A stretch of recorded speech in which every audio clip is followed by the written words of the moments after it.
자이니즈 코리안이 패전 이후 차별을 받는 동안에 일본엔 큰 변화가 이제 일어나고 있었습니다. 네. 그건 또 무엇일까요? 그러니까 1952년 연합군 사령부가 일본을 떠나면서 흩어졌던 우익 세력의 전범들이 다시 복귀해가지고 정치권으로 속속 모여들게 되는 거였죠. 전범. 그들이 만든 대표적인 정당이 바로 현재 집권당이라고 할 수 있는 자유민주당. 자민당.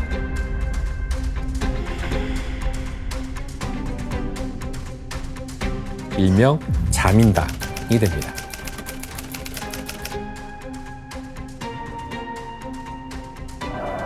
자민당은 먼저 목표를 세우게 됩니다. 바로 일본의 경제 위기를 극복하자는 거였죠.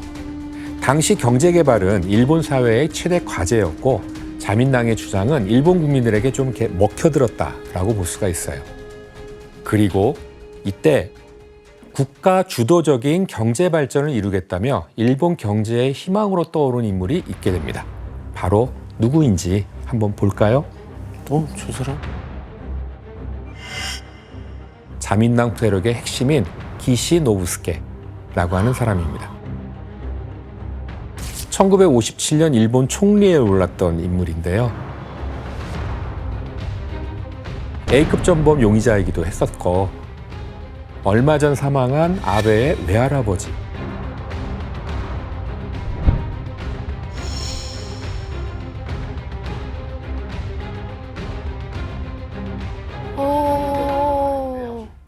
그런데 당시 일본 자민당과 기시 노부스케는 일본의 경제 발전을 저해하는 요인으로서 자이니즈 코리안을 이제 손꼽게 되는 거죠. 이 사건을 왜? 당시 무국적자였던 자이니즈 코리안들은 제대로 된 일을 할 수 없었던 터라 생활보호 대상자가 많았거든요.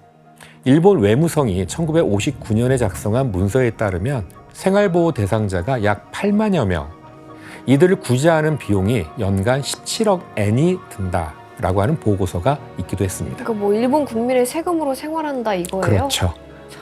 심지어 당시에 이제 이 아사히 신문은 이들 중 약 80%가 실업자라고 하는 보도를 이제 하기도 했을 정도로 상당히 측면을 구성하고 있었던 거죠. 아니, 자기들이 보호를 안 해주니까 그렇지. 네, 그렇죠. 결국 기시노부스케와 자민당은 골칫거리로 낙인 찍은 자이니즈 코리안에 대한 고민을 한 방에 해결할 방법을 찾게 됩니다. 그러던 중에 북한에서 날아온 한 가지 좋은 소식을 이들은 기회로 삼게 돼요. 대체 무슨 소식? 북한에서요? 전혀 지금 생각지도 못한 나라가. 북한. 뭐야? 무슨 그림인 것 같아요? 해주 도시건설 사업소. 건설자들과 기중기를 설치하고 있다? 그렇죠. 뭔가 이렇게 건설한다라는 거죠. 이건 북한이 사회개혁과 생산 증대를 위해 1956년에 시작한 천리마 운동이라는 것을 선전하는 팸플릿입니다.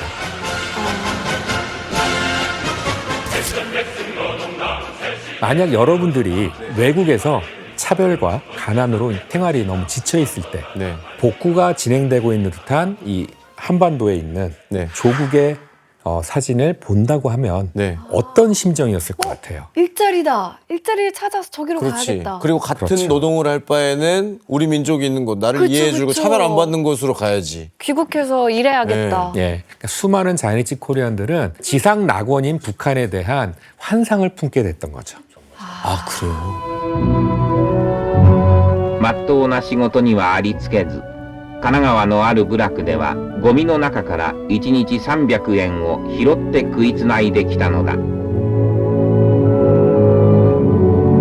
だからこの人々は今毎晩の平常放送をかぶりつくようにして聞いている。帰ってくれば仕事も住宅も与えてくれるというラジオ。この人々は北線にこそ新しい未来があると信じている。 그래서 언젠가 고국에 돌아가리라 생각한 그 타이밍이 바로 이때란 생각이 들었던 거죠. 그렇다면 이때 자민당은 어떤 반응을 보였을지 한번 짐작할 수 있지 않을까요? 있죠. 이제 자이니치 코리안을 한국으로 보내버릴 수 있는 좋은 네. 구실. 맞습니다. 결국 자민당은 이른바 북송 사업을 추진하게 되는 거죠. 기시노부스케는 자이니치 코리안에게 거주지 선택의 자유와 인도주의라는 명분을 내세워서 북한으로 갈 수 있게 지원했던 겁니다. 대체 이들의 속내가 무엇이었을지 귀한 업무를 주도한 일본 적십자사 관계자는 다음과 같이 얘기를 합니다.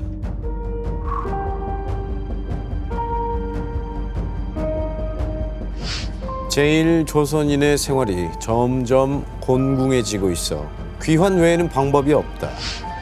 귀찮은 조선인을 일본에서 한 번에 없애는 것이 이득. 쫓아내려고 하네요. 예. 되게 기분이 별로. 결국 북송 사업은 경제 복구를 위한 특단의 조치가 필요했던 자민당, 그리고 전후 재건을 위한 노동력이 필요해진 북한이 자이니치 코리안의 귀국을 적극적으로 상호 협조하면서 추진하게 되고 1959년 빠르게 성사되게 됩니다. 그런데 이 과정에서 자이니치 코리안 사회가 분열하기 시작합니다.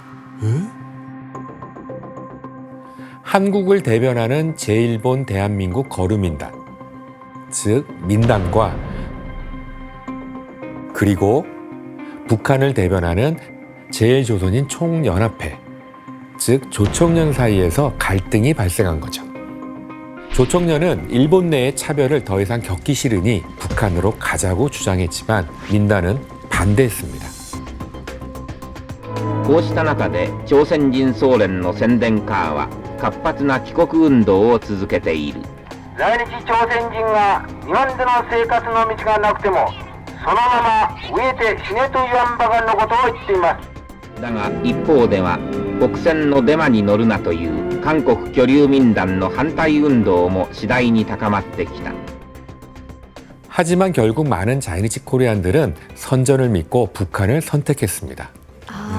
그렇다면 당시 처음 북송선에 올랐던 자이니치 코리안의 모습을 한번 영상으로 확인해 볼까요?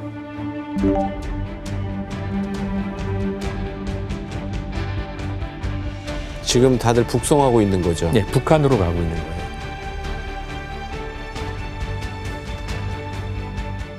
그래도 모국으로 돌아갈 생각에 좀 설레하는 모습이네요. 웃으면서 이렇게 잘 가 하는 사람들은 뭐예요? 여기 남아있는 사람들이 환송하는 거죠.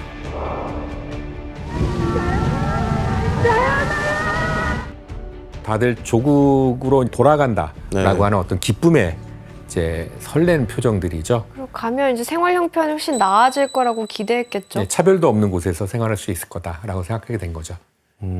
예. 그렇다면 당시 일본 기사를 한번 아야 씨가 읽어봐 주실래요? 希望を乗せてチョンジンへ機関第一線希望の船で 오른쪽과 왼쪽 신문 모두 희망이라는 긍정적인 단어를 사용하면서 포장을 하고 있죠. 어떤 분위기였는지 충분히 알 것 같습니다. 이렇게 1959년부터 180여 차례에 걸쳐서 떠난 사람들은 모두 10만여 명이었다라고 해요. 와, 엄청 많이. 북한으로 그렇게 많이 간 거예요. 그렇죠. 하지만 북한으로 돌아간 이들의 삶은 우리 모두가 알다시피 네. 좀 비참했었습니다. 그러니까 수많은 자이니치 코리안들은 이게 거짓이라는 생각은 추호도 하지 않았습니다. 그럼 저기 거짓말이었어. 그때 당시 배를 탔을 당시야 조금 더 의심하지 않았었으니까.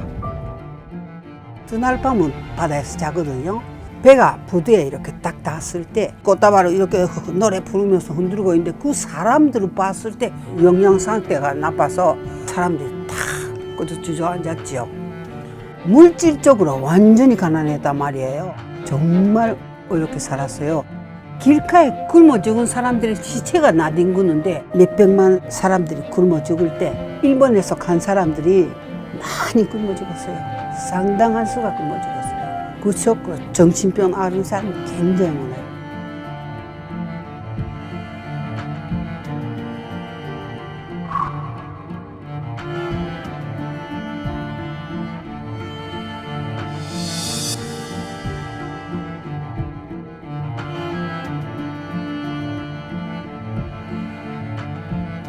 자이니치 코리안들은 북한에서 진실이 전해올 때까지 이런 사실들을 전혀 몰랐다라고 합니다.